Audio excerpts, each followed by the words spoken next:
महाराणा प्रताप, हल्दी घाटी से लेकर दिवेर की जंग तक पूरी कहानी।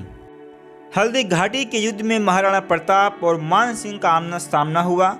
इतिहासकार लॉयड और सुजैन रुडोल्फ इस एक क्षण के बारे में लिखते हैं, महाराणा प्रताप ने जब मान सिंह को देखा होगा तो उन्हें एक एहसास ज़रूर हुआ होगा, वो ये कि मान सिंह वो सब कुछ थे जो होने से महाराणा प्रताप ने इनकार कर दिया था। एक अजय शाही सेना के कमांडर, एक बड़ी रियासत के सूबेदार, जिनका मुगल दरबार में बड़ा ओहदा था। पिछले सालों में इस बात पर बड़ी बहस हुई है कि हल्दी घाटी की लड़ाई में कौन जीता। अधिकतर इतिहासकार मानते हैं कि चूंकि महाराणा प्रताप इस लड़ाई से पीछे हट गए थे, इसलिए जीत शाही सेना की हुई। लेकिन हाल के वर्षों में एक नया नज़रिया भी उपजा है, जिसमें कहा जाता है कि लड़ाई असल में महाराणा प्रताप ने जीती थी। अंग्रेजी की एक कहावत, lost the battle to win the war, जो इस पूरी कहानी को समझने में हमारी मदद कर सकती है, जिसका एक अहम हिस्सा है दिवेर की लड़ाई। 9 मई 1540 को चित्तौड़ के कुंभलगढ़ किले में महाराणा प्रताप का जन्म हुआ था। उनकी मां का नाम जयवंता बाई था और पिता चित्तौड़ के महाराजा उदय सिंह थे। हालांकि प्रताप उदय सिंह के सबसे बड़े बेटे थे, लेकिन उन्होंने अपनी सबसे प्रिय रानी धीरबाई के बेटे जगमाल सिंह को अपना उत्तराधिकारी घोषित किया। उदय सिंह की मृत्यु के बाद जगमाल सिंह ने गद्दी पर बैठने की कोशिश की, लेकिन अधिकतर सिसोदिया सुल्तान महाराणा प्रताप के साथ थे, इसलिए जगमाल को गद्दी से हटाकर महाराणा प्रताप का राज्याभिषेक कराया गया। 1572 में गद्दी पर बैठने के बाद महाराणा प्रताप ने सबसे पहले अपने डिफेंस मजबूत किए। उन्हें अंदाजा था कि आज या कल शाही मुगल सेना से युद्ध होना ही है, इसलिए उन्होंने मेवाड़ में 56 और गोड़वाड़ के इलाकों पर अपनी पकड़ मजबूत की और साथ ही अरावली के जंगलों में रहने वाले भीलों से अपने पुराने रिश्ते मजबूत किए। महाराणा प्रताप के सत्ता संभालने के 4 साल बाद आखिरकार दोनों सेनाएं आमने सामने आई। अकबर ने मान सिंह के नेतृत्व में एक बड़ी सेना गोगुंदा की तरफ रवाना किया। संख्या बल के हिसाब से महाराणा प्रताप की स्थिति कमजोर थी। कहा जाता है कि दोनों सेनाओं में 1 और 4 का अनुपात था, माने मेवाड़ के 1 सैनिक पर मुगलों के 4 सैनिक। महाराणा प्रताप को अंदाजा था कि आमने सामने की युद्ध में मुगलों को हराना आसान नहीं, इसलिए उन्होंने मुगल सेना को हल्दी घाटी के दर्रे में घेरने का योजना बनाई। अपनी पीली रंग की मिट्टी के कारण इस घाटी का नाम हल्दी घाटी पड़ा, जिसके बीच से निकलने का रास्ता इतना संकरा था कि एक साथ 2 गाड़ी तक नहीं निकल सकती थी। 18 जून की दोपहर दोनों सेनाओं के बीच जंग की शुरुआत हुई। महाराणा प्रताप की सेना ने पहला हमला किया। जवाब में मान सिंह ने 900 सिपाहियों को सैयद हासिम बारहा के नेतृत्व में आगे भेजा। चूँकि प्रताप की सेना ऊंचाई पर थी, इसलिए उनकी कैवलरी के हमले के आगे हासिम को पीछे हटना पड़ा। लेकिन इसी बीच मुगलों को एक बड़ी जीत हासिल हुई जब उन्होंने मेवाड़ के सबसे प्रमुख हाथी राम प्रसाद को अपने कब्जे में ले लिया। कहते हैं कि इस हाथी को बाद में अकबर को तोहफे के रूप में पेश किया गया था। अकबर ने खुद इस हाथी के किस्से कई बार सुने थे। लड़ाई का अधिकतर हिस्सा हल्दी घाटी के पास एक मैदान में लड़ा गया। मुगल इतिहासकार अबुल फजल ने इसे खमनौर का युद्ध कहा है, जबकि बदावनी के अनुसार लड़ाई गोगुंदा में हुई थी। जो भी हुआ हो, इतना तय है कि इस लड़ाई में जमकर रक्तपात हुआ, इसलिए जिस मैदान पर लड़ाई हुई उसे आगे जाकर रक्त तलाई का नाम मिला। ब्रिटिश इतिहासकार जेम्स टॉड के अनुसार शुरुआती लड़ाई में प्रताप की सेना भारी पड़ रही थी, तब मुगल कमांडर महतार खान ने एक अफवाह फैलाई कि अकबर खुद लड़ाई लड़ने आ रहे हैं।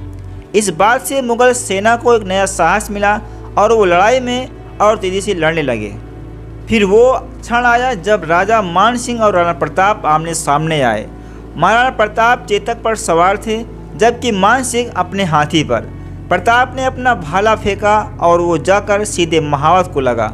इसी समय मान सिंह के हाथी की सूंड के वार से चेतक का एक पैर गंभीर रूप से घायल हो गया।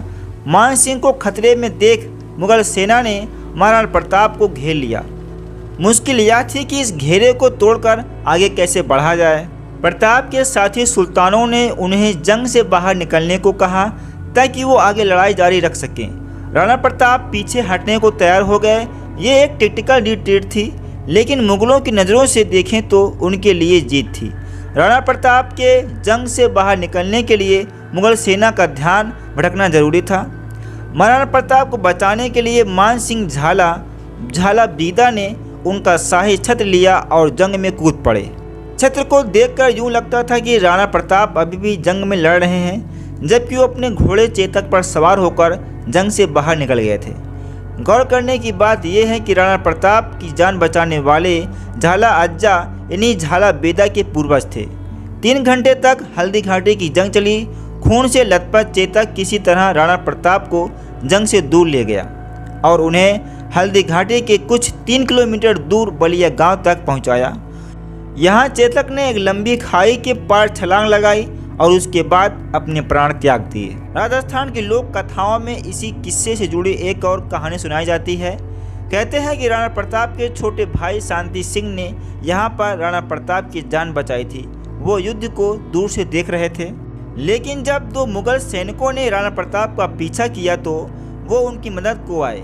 वहाँ उन्होंने मरे हुए चेतक को देखा और तब उन्हें पछतावा हुआ कि जब एक जानवर इतना वफादार हो सकता है तो वो फिर तो एक इंसान है। इसके बाद शक्ति ने राणा प्रताप से माफ़ी मांगी और उन्हें अपना घोड़ा दे दिया।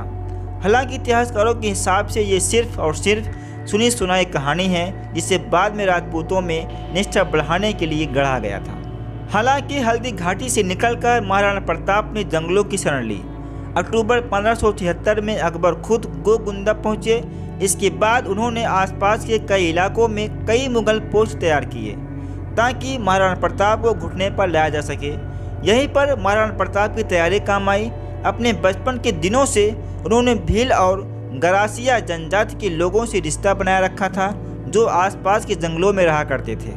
इन्हीं लोगों से उन्होंने जंगल में छिपना, बिना आवाज़ किए चलना, भेष बदलना और जंगल में क्या खाना है क्या नहीं, ये सब सीखा था। साथ ही उन्होंने भीलों को जागीर भी बांटी थी, जिसके चलते वो उनके प्रति निष्ठा रखते थे। यहीं से वो घास की रोटियों वाला किस्सा भी निकलता है। किस्सा यूँ है कि एक बार महाराणा प्रताप अपने परिवार के साथ जंगली अनाज और पत्तियों की रोटी बनाकर खा रहे थे। जंगल से कुछ भी मिलना मुश्किल था, इसलिए कुछ रोटी एक दिन खाकर बाकी अगले दिन के लिए बचा दी जाती। उस रोज जैसे ही राणा ने निवाला मुंह में डाला, उन्हें अपनी बेटी की चीख सुनाई दी। उन्होंने देखा कि एक जंगली जानवर बेटी के हाथ से रोटी छीनकर भाग गया है। अपनी छोटी सी बेटी की चीख सुनकर कहते हैं राणा को इतनी वेदना उठी कि उन्होंने अकबर के सामने हथियार डाल देने का फैसला किया। यह खबर अकबर तक पहुंची तो उन्होंने बीकानेर के राजकुमार पृथ्वीराज को इस खबर की सच्चाई पता करने के लिए भेजा। तब पृथ्वीराज ने एक कप्तान के रूप में संदेश महाराणा प्रताप के पास भिजवाया, जिसमें लिखा था कि अगर महाराणा प्रताप अकबर को बादशाह मानेंगे तो उस दिन सूरज पश्चिम से उगेगा। आगे पृथ्वीराज ने लिखा कि अगर महाराणा भी राजपूतों की आन नहीं रख पाए तो हम सभी को अपना सर शर्म से झुका लेना होगा। लोक कथाओं के अनुसार जब महाराणा प्रताप ने ये कविता सुनी तो उन्होंने पृथ्वीराज को जवाब देते हुए लिखा, जब तक सांस में सांस है ईश्वर इस बात का साक्षी है कि प्रताप अकबर को सिर्फ तुर्क कहकर बुलाएगा और सूरज वहीं से निकलेगा जहां से वो रोज निकलता है। जंगल में रहते हुए महाराणा प्रताप ने मुगल सेना के खिलाफ छापामार युद्ध की शुरुआत की। भीलों की सहायता से महाराणा ने मुगल सैनिकों के मन में खौफ पैदा कर दिया था। इतिहासकार गोपीनाथ शर्मा लिखते हैं कि राणा के छापामार युद्ध की वजह से मुगल सैनिक मेवाड़ में कैद होकर रह गए थे। जैसे ही अकबर का ध्यान राजपुताना से हटा, राणा ने अपने खोए हुए इलाकों पर फिर से कब्जा करना शुरू कर दिया। अकबर ने महाराणा प्रताप को पकड़ने के लिए 6 सैनिक अभियान मेवाड़ भेजे, लेकिन किसी को कामयाबी नहीं मिली। हल्दी घाटी के युद्ध के 6 साल के भीतर ही राणा ने भामा शाह की मदद से 40,000 घुड़सवारों की नई सेना खड़ी कर ली। 1582 में मुगल सेना और महाराणा प्रताप के बीच एक आखिरी युद्ध हुआ, दिवेर का युद्ध। दशहरे का वक्त था। कुंभलगढ़ से करीब 40 किलोमीटर दूर दिवेर में मुगल कमांडर सुल्तान खान ने कमान संभाल रखी थी। यहाँ मुगल सेना और महाराणा प्रताप की सेना के बीच भयंकर युद्ध हुआ। सुल्तान खान एक हाथी पर सवार थे। महाराणा प्रताप ने अपने भाले से हाथी पर निशाना मारा तो सुल्तान एक घोड़े पर सवार हो गए। तब महाराणा प्रताप के बेटे कुंवर सिंह ने सुल्तान पर हमला करते हुए उन्हें घोड़े समेत मार गिराया। कमांडर की मौत के बाद मुगल सेना भाग खड़ी हुई और दिवेर में महाराणा प्रताप को निर्णायक जीत मिल गई। इसके बाद आगे बढ़ते हुए महाराणा ने एक ही दिन में 36 मुगल पोस्टों पर अपना अधिकार किया और देखते ही देखते उन्होंने कुंभलगढ़, गोगुंदा और उदयपुर पर वापस अपना अधिकार कर लिया। 1584 में अकबर ने महाराणा प्रताप के खिलाफ एक आखिरी कैंपेन भेजा। इसमें भी उसे सफलता नहीं मिली। इसके बाद अकबर जाकर लाहौर बस गए और 1597 में महाराणा प्रताप की मृत्यु तक मुगलों ने कभी इस इलाके में दखल नहीं दिया। दोस्तों, इस वीडियो को सुने और देखने के बाद क्या आपके जहन में अभी भी यही बात है कि अकबर महान था? यदि अकबर महान था तो महाराणा प्रताप क्या थे, जिसके सामने जाकर अकबर को लड़ने की हिम्मत तक नहीं हुई, जिसको अकबर कभी अपने सामने झुका नहीं सका? प्लीज़ कमेंट बॉक्स में अपनी राय ज़रूर दीजिएगा। धन्यवाद।